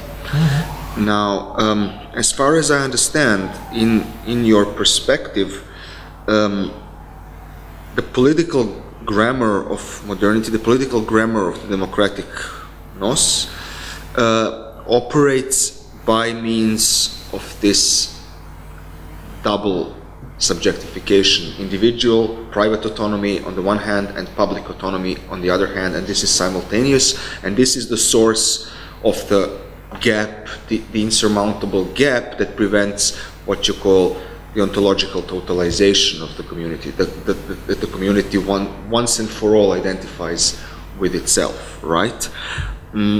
And it seems to me that the logic of universalism is crucial for this kind of political grammar to function, right? The fact that our normative claims that we formulate through political grammars on the basis of experiences of suffering always have built into themselves this claim that we are representing what is truly human as opposed to what is defined as human within a given particular community, right? But this is also something that might be understood as a danger, right? Because there is this insurmountable expansionism in such a logic, and it reminds me of Marx's most famous, it's kind of homologous with Marx's most famous definition of capitalism as a kind of logic of economic production which subverts the traditional kind of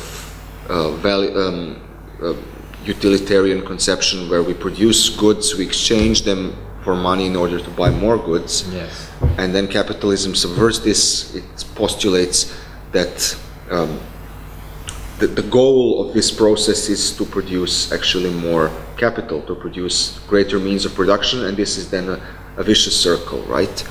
Is this the logic of danger within universalism that you sense within it? Absolutely. Yes. Okay. The logic of expansionism. Yeah, but this is not a danger. This has been a tragedy. A tragedy. Do you see any kind of alternative to this logic that would be less dangerous? Not really. I think that the alternative is there for all to see. It is the neoliberal, what I'm calling the neoliberal, in reality it might be called in many different ways, universalism. And which is probably more dangerous than, but you know, it is not a matter of establishing a hierarchy, or it is as dangerous as these old forms of political subjectification, which we vaguely call nationalism.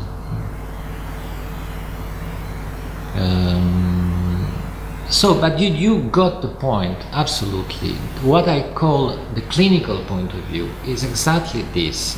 It is the fact that a normative point of view is embedded always in a specific political grammar.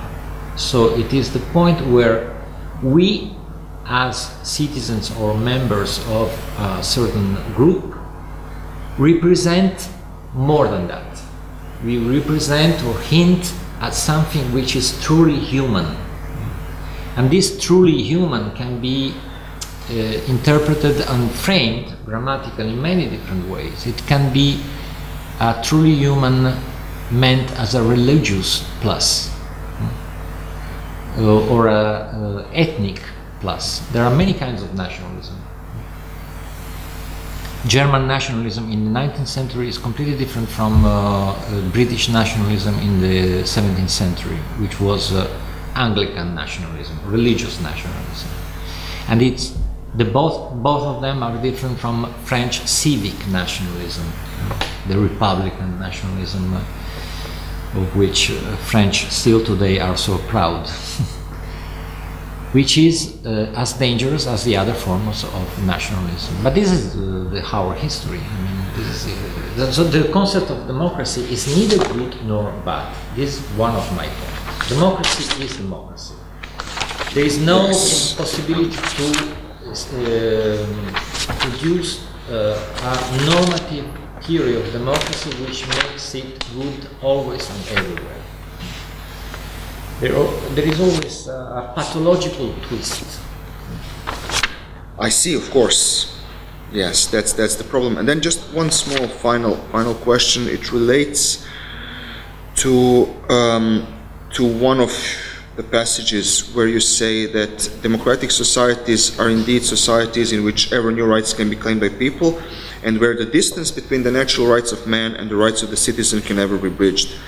Every modern populace owes its existence to this inner distance from its true nature, from the alleged essence of all human beings who are part of it and who strive to recover their true identity and achieve their true destiny through political mobilization. Now, what's interesting for me here is the kind of language of authenticity that you suddenly introduce, in addition to the language of natural rights, private autonomy and public autonomy. So I was not quite clear what you mean by the distance from its true nature, from the alleged essence of all human beings who are part of it. So, do you mean by this that in every modern populace there is also this unbridgeable gap between not just between public autonomy and private autonomy, but between these two and this need for a kind of self-actualization that is singular, right? That conforms to the romanticist ideal of authenticity, which is not identical with private autonomy. Yes, you can read it in many different ways. It's not necessarily romantic. But if you take, for instance, Marcel Gauchet's essay on the French Revolution, titled, I think, La Déclaration des droits de l'homme, or something like that, he shows very well that during the convention, first of all, a huge debate took place about questions that were apparently very detached from reality.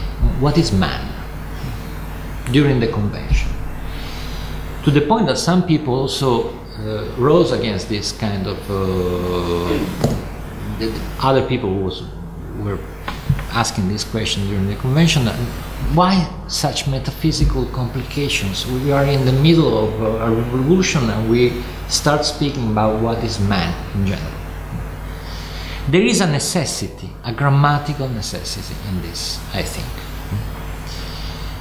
And this necessity takes the form of a distinction, of a division, of a splitting, to use a Lacanian notion, between what at the time, as Gauchet shows, was called the existing nation, and on the other hand, the true nation, la nation véritable, transcendante. Nationalism, not only in France but almost everywhere, I think, is based on this splitting of the same subject, the nation, we the nation, between what we recognize as the existing nation, and we complain always about the existing nation when we are nationalists. We complain, oh, what is happening? And the true, la nation véritable, transcendante, this kind of I'm referring to this kind of splitting between these two sides of the same grammar. In this case, it is French civic nationalism, but it's also true for every kind of nationalism, also ethnic nationalism, etc. Nationalism as an ideology always arises as a symptom, and the symptom takes the place of a blurring of our identity, of our national identity. We do not recognize ourselves as embodying really the nation. We are not up to our national destiny, to our true national identity. We have to do something to restore the nation. National is always a reaction against some kind of decadence, of some kind of danger, of some kind of challenge posed by a foreign power. Don't you agree with this? Yes, I agree with this. I agree completely, but I was wondering whether this kind of logic, this kind of question, what are we, only has this kind of particularist form, which doesn't seem very emancipatory, asking ourselves, is this the true nation or not? But can we ask ourselves, is this the true democratic community or not? Can we apply the same logic, the logic which seems like logic of authenticity, to the democratic nos, not just the nation, let's say? I'm referring to to some kind of neo-Rousseauian perspectives. Let's say maybe Alessandro Ferrara and his... yes, I met him and we discussed about this problem. Yes. Is there such thing as a normative force of identity of a democratic community? He is a normative theorist, and he follows in particular Frank Michelman line of reasoning about all this problem. But let us put aside for a moment Ferrara. Nationalism, as historically, nationalism is an emancipatory grammar. Absolutely, absolutely. It tends to equalize first all the citizens, and then all human beings who are not yet recognized as citizens. Think of Emil Pankhurst, you know her? Yeah. Emil Pankhurst was a fierce nationalist, if not fascist. And she was the leader of the British suffragette. So we shouldn't undervalue the emancipatory force of nationalism. In the same vein, we should not undervalue the fact that nationalism was the condition for the rise of the alternative to nationalism, which was socialism. And in my book I try to show how this historical step from nationalism to socialism obeys some kind of grammatical rule. There is a reason why socialism needs an antagonist which is shaped as a nationalist. Now, think again about Europe today.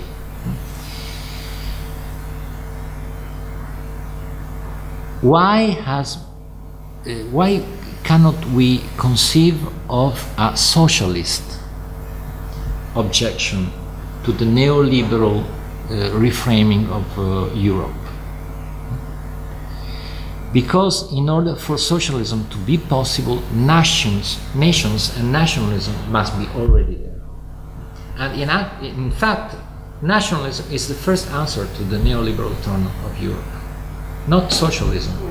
This is one of the alternatives that I was saying before, as I was saying before, you can see if you read the historical process through the lens of a grammatical approach.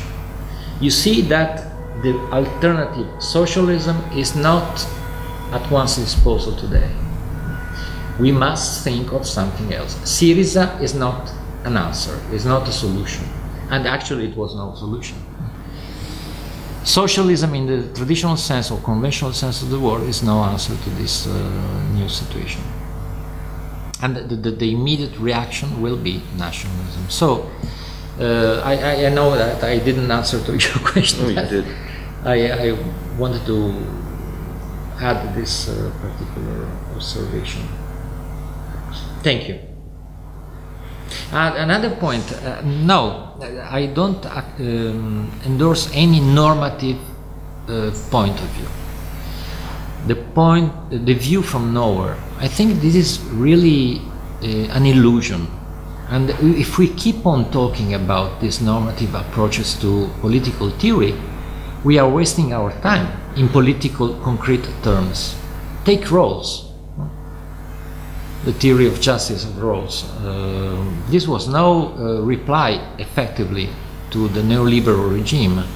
In reality, our problem today is the problem that Strauss made explicit in one of his seminars on the gorgias.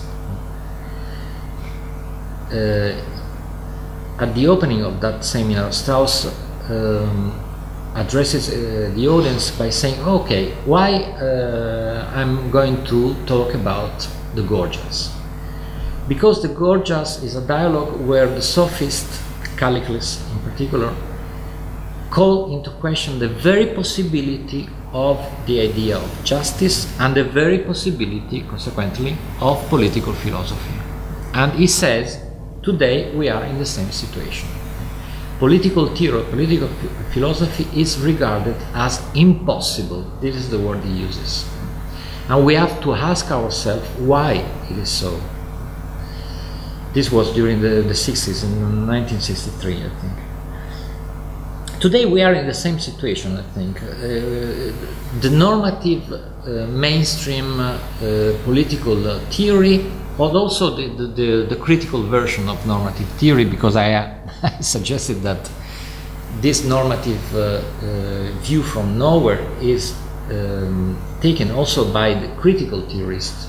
I mentioned Rancière, I mentioned Honneth, I could mention Butler, and a lot of them.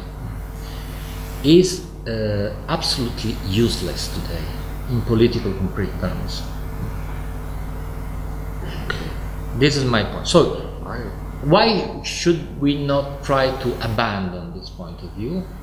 This means something also at the level of our subjectivity. We should renounce the ambition of asking and above all answering the question, what is good? What is good always and everywhere? What is good is always seen from a specific perspective. So the problem is what can be done from my point of view. What can be done, what are the alternatives, and how politicians can address the people in order to make them see other alternatives, different from the ones that usually are offered today. I don't know if it is clear. Clear. I should, if you want to say something that is related. I agree with you to a certain extent in all of the point of view is useless, but don't you think that it's still necessary? This conviction is unnecessary. But I would still argue that it's necessary simply because it seems to me that if we abandon that kind of a view, we leave it, we do not solve the problem, and we leave it kind of hanging in there, where we could take it up as a sort of a guidance, as a horizon, maybe. Do you see what I'm saying? I don't think that it's completely useless, or people would not be doing it. No, I think that unfortunately people keep doing this, despite the fact that it is completely useless. I'm really convinced that it is useless. The problem, what is our task as, say, thinkers or intellectuals? What can we do, each one of us? We cannot think or take the floor in the name of the people, because this is a task of the politician, not our task. But we can, on the other hand, help the politician or the people themselves also to frame the problems, to discuss the problems, seeing what are the alternatives and what can be done something sometimes there is something that can be done which is not actually seen, but that possibly can be accepted also by people who are by now nationalists. For instance, we were talking about this a moment ago.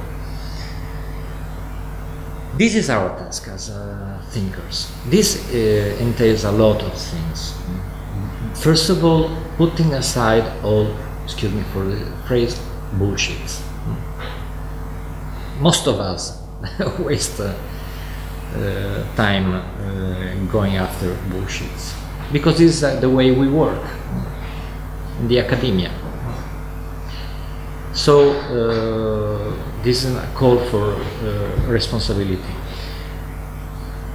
The second move is to at least look for an alternative to normative theory.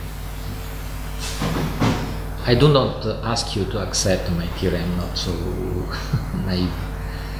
I'm trying to suggest, without going into detail about this book, that an alternative to normative theory should be sought for today. More concrete, more effective.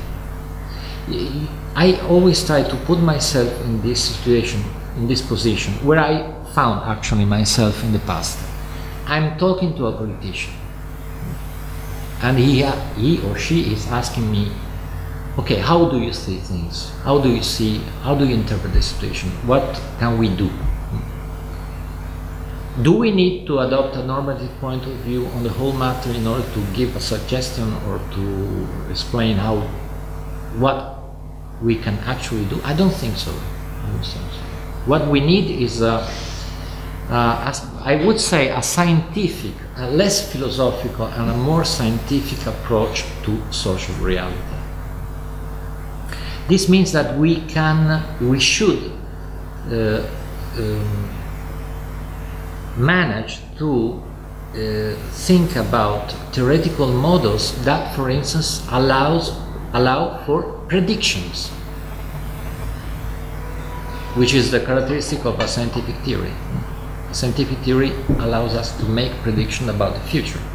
Not deterministic prediction in this case, because human history is not governed by deterministic laws, but at least what I called before the tendencies, the main drives that govern the historical process. I don't know if I'm sufficiently clear about this. I hope so. Okay. My question will be about political grammars and subjectivity. So first I want to start with the concept of anticipated certainty. Yes. So you say that when we talk about the split between split subject, how our own being was already there before the act of speaking, so the split is between listening and speaking, and then we introduce the concept of anticipated certainty, which means, among other things, as you say, that I cannot claim that I am unless I assume that something was me before I make that claim. But this was unusual for me because usually anticipation is related to the future and not to the past. So anticipated certainty would mean more, if we stick to the meaning of the word anticipation, that I am certain about my future self. For a moment, and phenomenologically, there is this phenomenological analysis that connects both past and the future in the sense that in this flow of experience, that is in the flow of conscious experience, from moment to moment, I am constantly both directed to the past and to the future. So I am anticipating, when I say I am, at the same time I have to admit that I was there before in order to be able to say this, but also that I'm anticipating that I will keep existing. Yes, of course. I'm counting on myself to keep existing. So, yes. This is just very particular question about anticipated certainty and what it means, but also this brings me to the whole idea of this gap between speaking and listening, and what it means for the subject, because you say as the it speaks, but the subject listens, and it's as if the subject is listening to itself, himself, and in that way it is constituted as a subject. Yes. But so you say that when we move on to collective subject, nothing changes. No. But yes, that is my question. So don't we? Are there certain differences between the individual and the collective, in the sense that we cannot, or should we say that the collective plural subject is also listening to itself speaking, because plural subject includes many voices that are confronting each other and disagree with each other and so on. And then there is also the question that is very relevant for the analysis of the plural subject of who is speaking and from where. So, and this brings me also to the question of leaders that you say are not important for constitutional political grammar, but leaders are those who are often taking the stage and speaking and articulating these. They are actually. I wanted to ask you why you don't think, or if you don't think, that they are shaping the grammar. Because leaders, you mean? Yes. Leaders, yes, or public figures who are coming out and speaking, because they are actually articulating. But then again, if we take a concrete example, for example, of Hitler's speeches, then would you say that there is somebody, like a subject who is listening even before Hitler is speaking to this subject? Or how would you analyze this? No, what precedes is just the supposition that the subject was there even before he speaks. It speaks. And so anticipated certainty, the anticipation here is the anticipation of this supposition of being before speaking. You must suppose that you were already there before you take the floor and say some words. Otherwise, where are you from? Who are you? What are you? But these are only questions for the subject in a Lacanian perspective. The subject is the question about the subject. Is the now coming to the very important question of leaders, because I agree with you. The problem of leaders is connected with the problem of political representation. Modern democracy is a representative democracy. We are too many in the modern world in order to gather all together in the same place. So there are some representatives, leaders, and they speak in the name, they say we, and we listen to them, and we recognize ourselves as member of this we, of this political nous. But there is someone who's speaking and someone who is listening. When I say that not leaders but grammars shape the political discourse and establish the political nous, I mean that the key to the problem of political representation is the notion of political grammar. Anna Pitkin wrote a very important book on this problem of political representation, distinguished many different kinds of political representation. I am speaking of symbolic representations in the sense of Pitkin's book. So when the leader is speaking, we recognize ourselves as being represented by her or him because she or he is following some grammar, some specific grammar.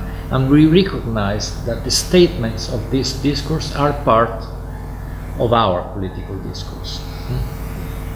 So leaders are always there. Political representatives are always there, especially in modern democracies, which is representative democracy. So the problem of political grammar has to do with the problem of political representation, but not without giving any substantial and fundamental role to the very figure of the leader. The problem with Ernesto is that, as I try to, with Laclau, as I try to show in this text, and the first time I presented this paper was in Buenos Aires, where Laclau invited me. The problem with him is that it is more or less the same problem that, let's put it this way, the problem I have with Ernesto is the same problem that Freud had with Gustave Le Bon. What is the secret of leadership? Or why do people obey someone else, follow someone else? This for Freud was a problem, and this problem was to be addressed from the point of view of the people who decide to follow a leader. There is something in their psyche that pushed them into this kind of obedience. From Le Bon's perspective, instead, the answer to this question was the incredible charisma of political leaders. There are some people who are endowed with an incredible personal charisma. Think of Max Weber's description of charismatic power. This was, I believe, very common at the time. This is the reason why great dictators like Mussolini or even Stalin loved Le Bon. They all read Le Bon, because they felt like being exalted by this kind of description. An incredible will characterizes this kind of personality, and they impose themselves because of this personal charisma. The same can be said, mutatis mutandis, regarding Ernesto. What he calls a political name is what actually grounds the political discourse. And if you analyze his book and the most important examples of political discourse, that is, the most important examples of the construction of the people, as he defines the political discourse, the most important ones are Peron on the one side and Kemal on the other. Peronism and Kemalism. Because the empty signifier, what he calls the empty signifier, is always a political name, and he is very clear about this.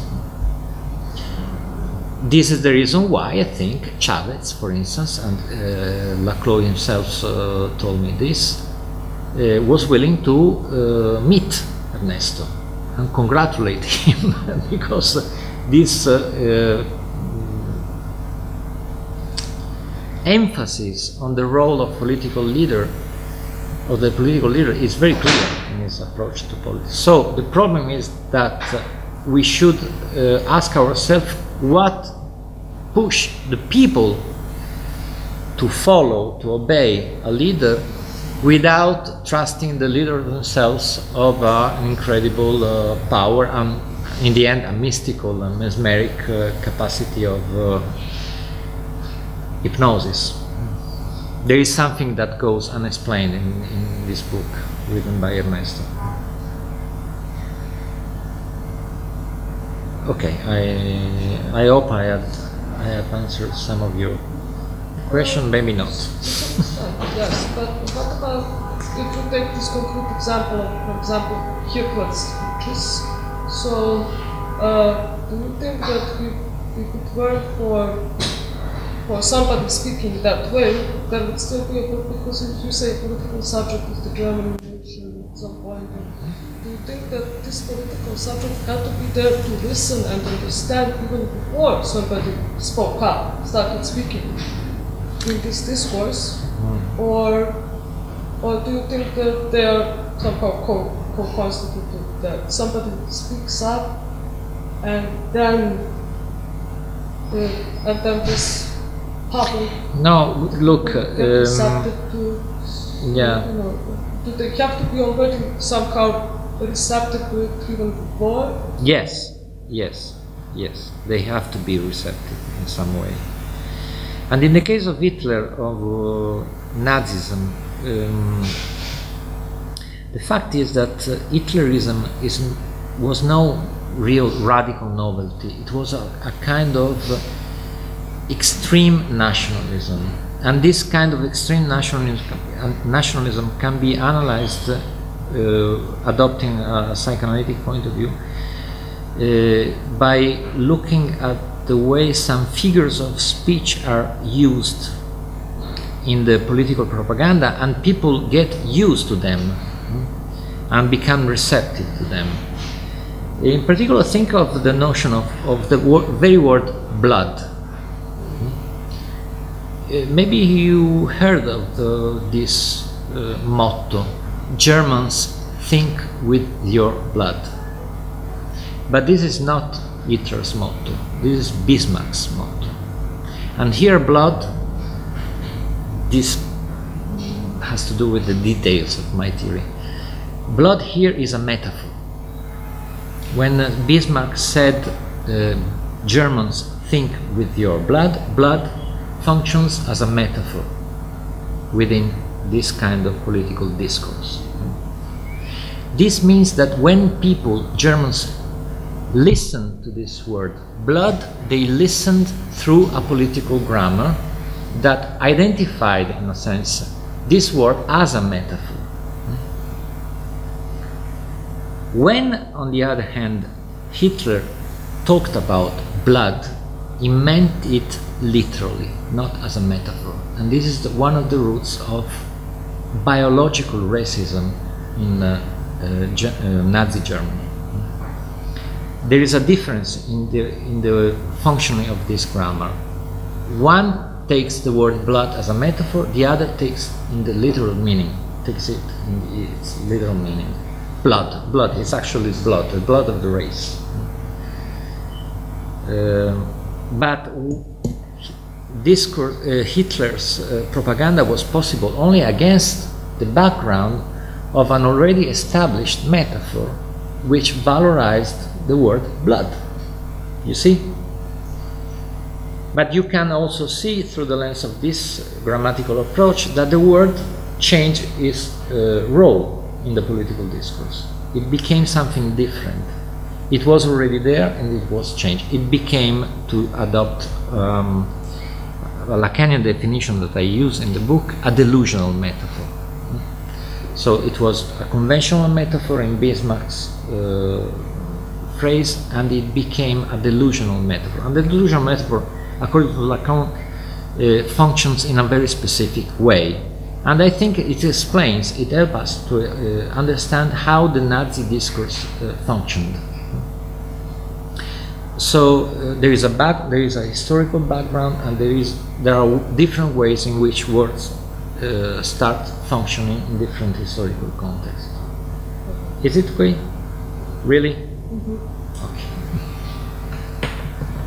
Okay, well, now we have some more time for further comments, questions, thoughts on this seminar, whatever you would like to share.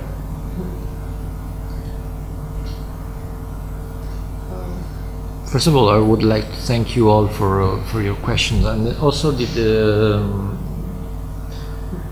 particular attention with which you read and commented on my paper. I'm really grateful. Okay, shall we conclude then? I think so. Okay. It's 3 o'clock.